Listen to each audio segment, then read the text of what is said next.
Inexplicably, men are considered to be entirely unaffected, mentally or emotionally, by something as completely life-changing as having a child. I specialise and counsel mothers who suffer with postnatal depression, and recently we set up a new project which aims to help fathers and support fathers who may also be suffering with depression following the birth of their baby. People do talk about hormone imbalance, but actually the research on that is not conclusive. We tend to think about depression following the birth of a baby as being a major life transitional phase, and with any life transitional phase it can cause a lot of stress, a lot of anxiety. Fathers, new fathers, aren't asked how they're feeling and how they're coping with a new baby. All the attention is actually focused on the mother. Perhaps a mother or a father may not feel supported. They may struggle to cope with the reality of having the baby, because the media does portray motherhood and fatherhood as being quite glamorous, and babies should have all the latest designer gear. We don't often see mothers or fathers with a baby on the shoulder with sick running down. Do you think fathers are increasingly suffering from postnatal depression? Well, we do believe that there are more pressures on fathers nowadays. The new man concept, whereby men are expected to be present at the birth, men are expected to feed and change baby, they're expected to do everything apart from breastfeed. Do men have choices anymore? That's a big question. Most men, the woman want them by their side, and it is a shock for the man, and then they have to leave and go home, and they're all on their own and leave their partner and their baby in the hospital. So I guess again we need to be looking at how we can keep young families together at that stage, and maybe hospitals have the facilities where fathers can stay at least for the first night with their partners and baby. We do know from the number of young men we have on the wards, 70% of those in mental health wards are actually fathers. Society still expects men to be the stronger sex, but from our research that we've carried out, we know that men are just as vulnerable as women. You'd say equally vulnerable? Yes. Sometimes babies are just abandoned and left to die by their mothers. Look at how the BBC portrays an example of this abuse. And abandoned at 2 days old, the baby girl discovered in a cardboard box. Anyone abandoning such a tiny, helpless baby must have felt desperately alone and very scared. The police understand that, and they're keen to stress to Becky's mum they want to help her. Most of all, they want to reunite her with her beautiful daughter. Why do we seek to reunite the child with this mother? Does child abuse get much worse than leaving a 2-day-old baby outside next to waste bins in November? You see a positive attitude towards abusive mothers in TV shows as well. Even when mothers kill their babies, they're still somehow good people. She's responsible for the death of a child. I can't just ignore it. She was a battered woman, Ken. It's not going to happen again. She's a good mother. And what about drug-addicted mothers? Now, each year in Britain, thousands of drug users become pregnant, and often the child ends up being removed from the mother. Now, a new scheme in Sheffield is giving more help to pregnant drug users with the aim of keeping the mother and child together. It doesn't take long to get an answer. Baby David is suffering from withdrawal. But you mustn't see this as a failure, because it's not. Because you did really, really well during your pregnancy. So a woman can throw her baby away, she can addict her baby to heroin, and she can even murder her baby, but she's not necessarily a bad mother. But when a man so much as disciplines a child, maybe to stop the kid robbing me in 20 years, he must be removed from parenting. A father of two revealed today how he was separated from his family after being spotted by a policeman giving his 3-year-old son a single but hard smack on the bottom. In the 6 months it took for the case to come to court, The man was banned from the family home and allowed no unsupervised contact. What is it about our society that's so determined to punish men at every opportunity, yet afford women every excuse imaginable for their crimes? Child sexual abuse is something that adults do to children, yet it's only ever presented as a crime committed by men. Frequently we hear of paedophile rings and internet porn, and even abductions of children by paedophiles, exclusively male paedophiles. What do you think is the common image of a paedophile? I think the common image of a paedophile is a nasty man in a raincoat, dirty Mac, hanging around a playground. If you ask children, they'll say they wear balaclavas and they smell and they've got beards and quite often sunglasses. Yeah, well, you've got the typical smelly fat old man with a beard and really thick glasses and slightly balding, and just he's constantly sweating, whether it's the middle of winter or not. An older man who with no friends, kind of, you know, the older geek, the internet stalker. Yeah, it is a man though. The raincoat, the dirty old man brigade, you know, the kind of lone, and this does tend to be a male image actually, so I have to be honest there. You know, the lone man on his own, you know, loitering, hanging around. Which is, I realise, biased by the media, by my expectations. We're actually not trustworthy as humans. We're somehow hairy and brutish. We've got this big thing between our legs that controls us. And if you're with a little child, your little child, and you're sleeping together, that somehow these uncontrollable man urges will suddenly rise to the fore. We have countless people at our meetings saying, you know, there are these sort of, perhaps not actual allegations, but suggestions out there. Yeah. And we have to say, well, you know, just be a bit wary about having your child in your bed. I know when my child was... That is crazy. Is a disgrace. It is crazy, That is disgusting and a disgrace. Yeah. Would you say that our society ignores female sexual abuse of children? I think society wants to believe, particularly in relation to mothers and children and to that relationship, that that's a sacred relationship. And I'd like to believe that. I mean, I must tell you that as a mother myself, I find the idea of women sexually abusing children more abhorrent than just about anything I can think of.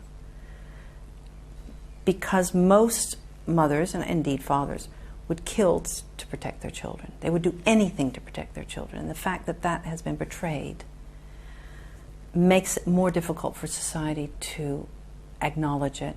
Because if you acknowledge it, where do you go from there? You know, do you start warning children about everybody? Do you start saying we're not sure mothers are safe? Women, you don't imagine a woman using her power over children in the same way that you would imagine a man could.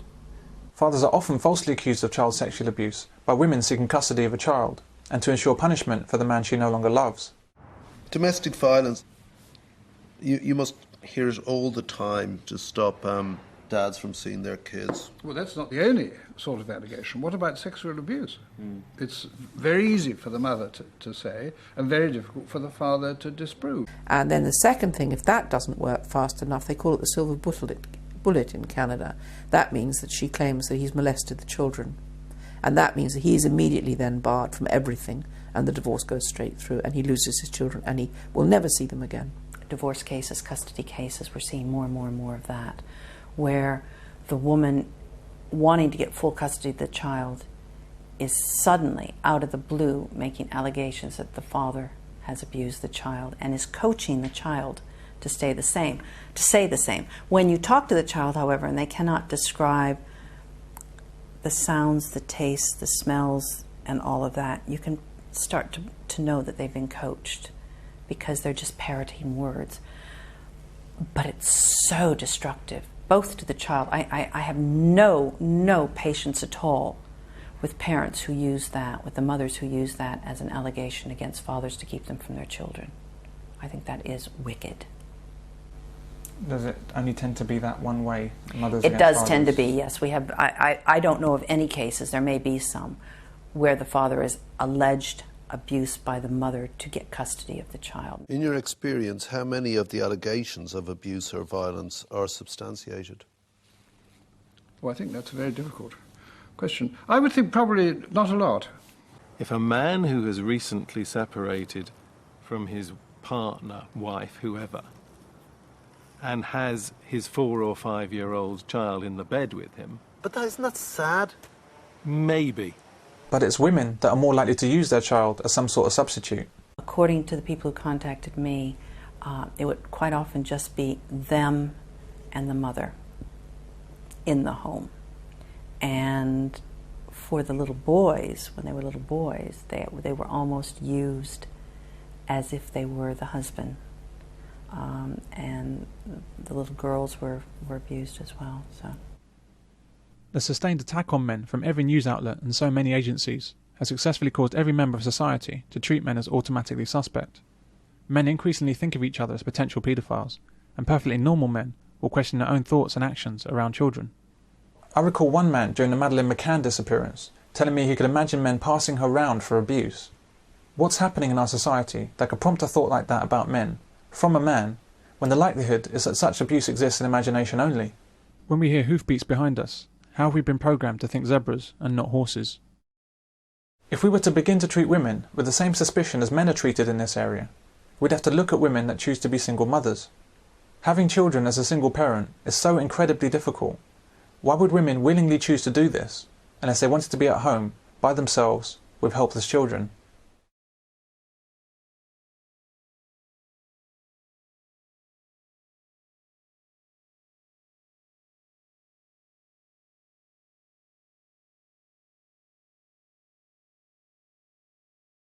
The NSPCC barely talks about female abusers, because attacking men seems to be the main purpose of their campaigns, not the genuine safety of children. That's why they have virtually nothing to say about the numbers of female abusers, and why, for example, they say nothing at all about smoking and drinking by pregnant women.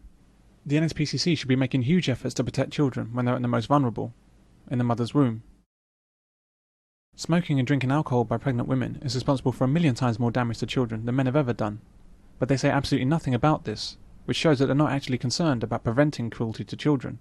They only seem concerned about how they can capitalise on it. The NSPCC is not answering a problem with children in our society. They are part of the problem. They cannot be genuinely concerned for children because their actions and their carefully chosen messages tell a different story. They have done and continue to do far more damage to children by attacking the family, the most crucial safety device for children, than they have ever done to help children. The NSPCC should be the biggest supporter of family in the country, because their own figures show the huge benefit of an intact family to child safety. Children are far more likely to be abused outside of a family than within one. But instead, they attack the family, and they attack men. For example, this advert deliberately shows a family unit, what they know to be the safest environment for a child, and then poisons it with their hateful message. Child abuse, and particularly child sexual abuse, are used as weapons by the NSPCC and other agencies as a means to drive a wedge between men and children. The more suspicion that's cast over men, the easier it is to break up families, the more money they make, and the more power they gain.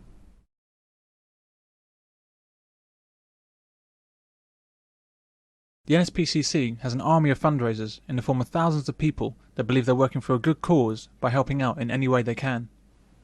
Tens of thousands of people give money every month. Thousands of others run all kinds of events to raise money. For example, one pyramid-type scheme that they run asks one person to organise a coffee morning for 5 other people, and each person pays £1 to the organiser. Then each of those 5 are required to do their own coffee morning for 5 other people. In this way, the money stacks up and all feeds back into the bottomless pit of money that the NSPCC uses to spread hateful messages against men. The NSPCC themselves provide training to child protection officers for thousands of schools and other organisations. It's like training an army of informers to watch everyone and hope to uncover something that they can use against families. In this training, they define what is acceptable in society and how children should be raised. Anyone that deviates is abusive. An example of the good work of the NSPCC concerns homeschooling. The NSPCC doesn't like homeschooling and has said so.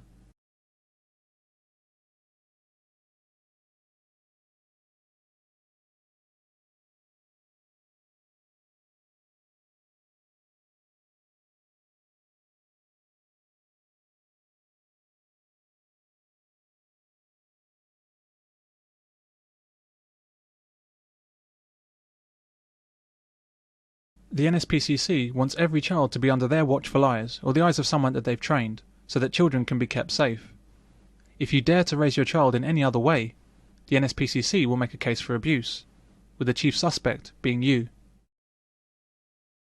It's thanks to the efforts of the NSPCC and other charities that our society positively expects child abuse to be occurring behind most closed doors. Welcome to Petergeddon.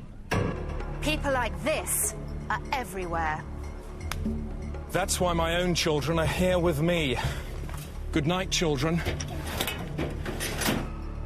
They're safe tonight. Are yours? I doubt it.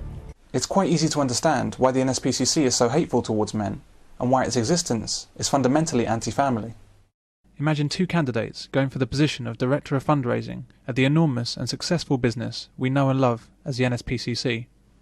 One candidate suggests a campaign telling the truth about child abuse, about its relatively low prevalence, about how family is the key to child safety, about how we should therefore do everything we can to educate mothers to make good choices before getting pregnant so as to keep family together. The other candidate suggests a campaign singling out men as likely abusers, saying that child abuse is everywhere and is an epidemic of huge proportions, how only the NSPCC can keep children safe and hear every child's cry, and they need your money to do so. The honest candidate makes 50 million. The devious one makes 250 million. Which one will become Director of Fundraising at the NSPCC?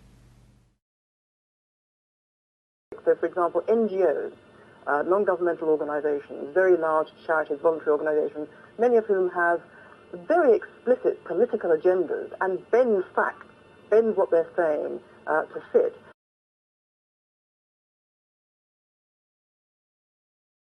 When these atrocities happen, the government steps in and claims responsibility. There's a huge outcry, the media goes into a frenzy, and heads roll in various departments. There's a public inquiry, and laws and practices change to make sure that it never happens again. The police and social services gain new powers to remove children from parents. Social workers are put under intense pressure to increase the number of children taken into care or risk losing their jobs.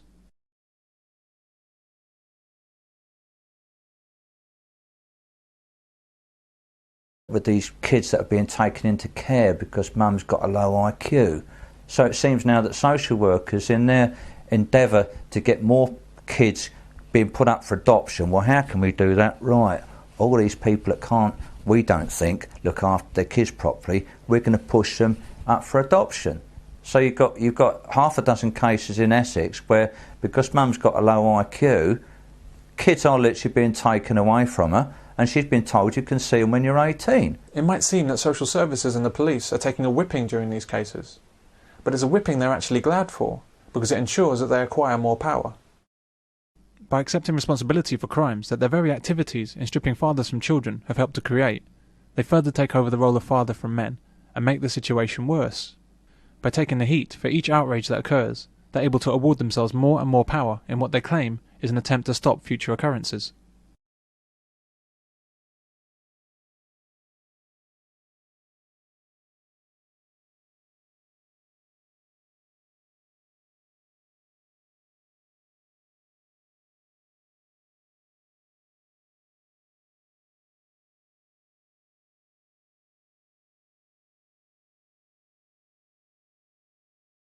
The NSPCC cannot keep children safe from this sort of abuse, and they know it. Child protection, real and effective child protection, is not about government departments, social workers or charities. It's about family. You cannot reduce child abuse with more charity donations, any more than you can reduce global warming with more air conditioning. All the NSPCC can do is take donations and then spend it on their offices, on their TV advertising, on their staff salaries, holidays and pensions, and on furthering their political ambitions. The protection of children is unfortunately not what they do best. The NSPCC doesn't need any more money. It's already drowning in money. They use their hundreds of millions to spread hateful messages against men and to destroy families, so that they can then campaign for even more money to fix the resulting mess.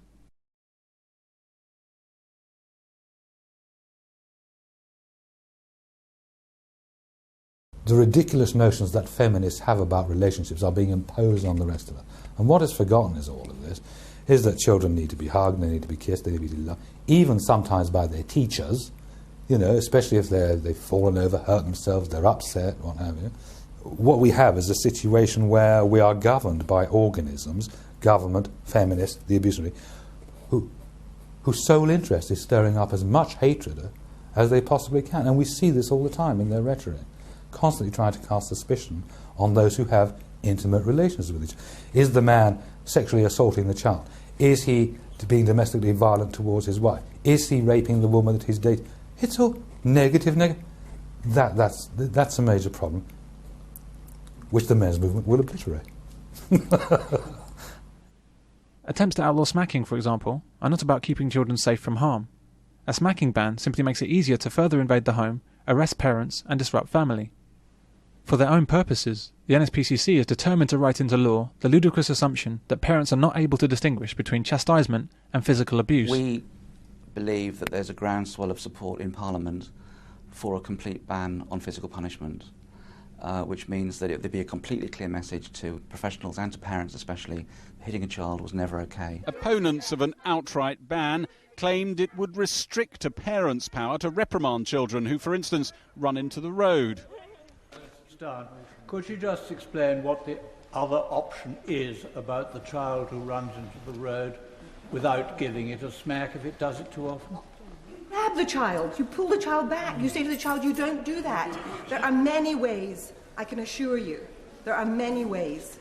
And I assure you also that it's a nonsense to put it up as an example, because if you did, in those circumstances, smack your child, do you seriously think that a police officer is going to take you to court to use that? No, no. But this is exactly what would happen. In fact, it already is happening. A father of two revealed today how he was separated from his family after being spotted by a policeman giving his 3-year-old son a single but hard smack on the bottom. That father was kept away from his child and out of his own house for 6 months. This is the kind of society, so desperately craved by the NSPCC and others, that needs a definition of abuse to grow so that they can grow in power. Well, the abuse industry maintains itself by categorising normal behaviours as acts of abuse. So, for example, whereas 30 years ago, the NSPCC was concerned with the killing and severe beating of children, it's now concerned with smacking children, shouting at children. It has even tried to suggest that 5-year-old boys who have an interest in 5-year-old girls are paedophiles. It's actually used those words. They're not my words, they're the NSPCC's words. You're a psychologist. Harlow's monkeys. Monkeys that are brought up without touch and affection grow up delinquently. They can't bring up their own children. They often kill their own children. There clearly is, there are important reasons why human beings, adults and children, need to be touched. And we know that it affects us. We know how powerful is touch as adults. It makes the world of difference. The children have got to be denied this to a very large extent in their lifestyles from those who are important adults around them. Do you think that there is stigma attached to any man who wants to work with children or expresses an interest in children? Yes. There's a voluntary initiative where I work whereby you can go and help children to read part of their reading hour in the local primary school. These are children from about the ages of 4 up to the ages of, say, 9. So I was the only male volunteer at this primary school. And I went there and I'm working with kids about the age of 7 to 9. I did notice I was actually put in at the highest age range and not the lowest, which was interesting. You weren't allowed to be in a class alone with any children. You always had to have the door open. The teacher should be present any time you're with the child. You couldn't make even affectionate gestures to the child. If you tried to sit in your lap, you could move them and put them away. I did feel, going in, I felt really weary that I was the only guy, and having seen the other people who are working there, they can be very affectionate with the children, and I'm very aware of what I'm doing when I kind of almost without thinking say, lean or grab a child's hand to pull him over. I'm aware that it's dodgy, that I have to pull away. Men are generally not wanted in a primary school level. The point is, you can talk to a 5-year-old all day about how to hold his foot to do something, or you can just grab the foot and do that, and he's learned it from then on. And I just do that now. Yes. And before I wouldn't. Yeah. I resented the fact that I felt I couldn't do it. Yeah. If you're a woman, you've had no problem. Precisely. Yeah. It's outrageous. So Yeah. I do it now, and no one's, I Yeah. dare anyone to say I'm doing anything wrong. Well, I think what you're Because I'm doing not. there is what you've described there, Mm. on the face of it, seems extremely trivial. But in reality, has a big impact, not only for the way in which you teach and the effectiveness of your teaching, but with regard to how the child feels about you. Because a woman can do that, and so from the child's point of view, oh yes, women are warm and cuddly, but he doesn't. He's cold, he's distant, he's nasty. And that's how he grows up to see you. And you have to behave in this way. Why?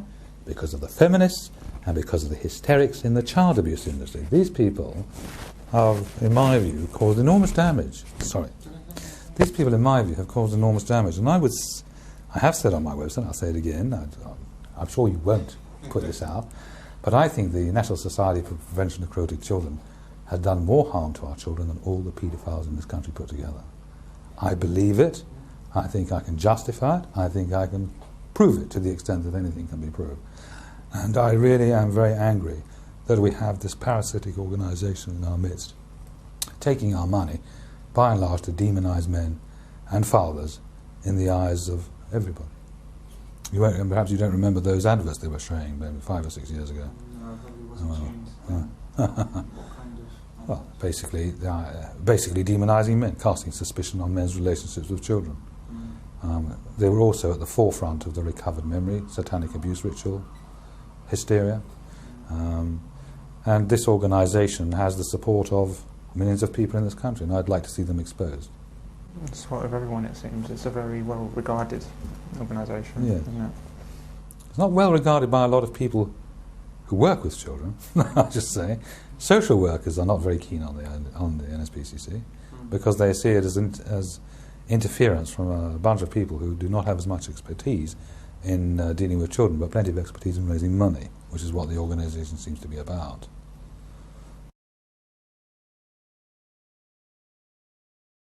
It's not possible for the government to keep children safe, and neither is it possible for charities to keep children safe. The only institution that can keep children safe is the one that has a biological investment in the child, the family. Child abuse can only be reduced by keeping the father and mother together. It's that simple. There is no other solution.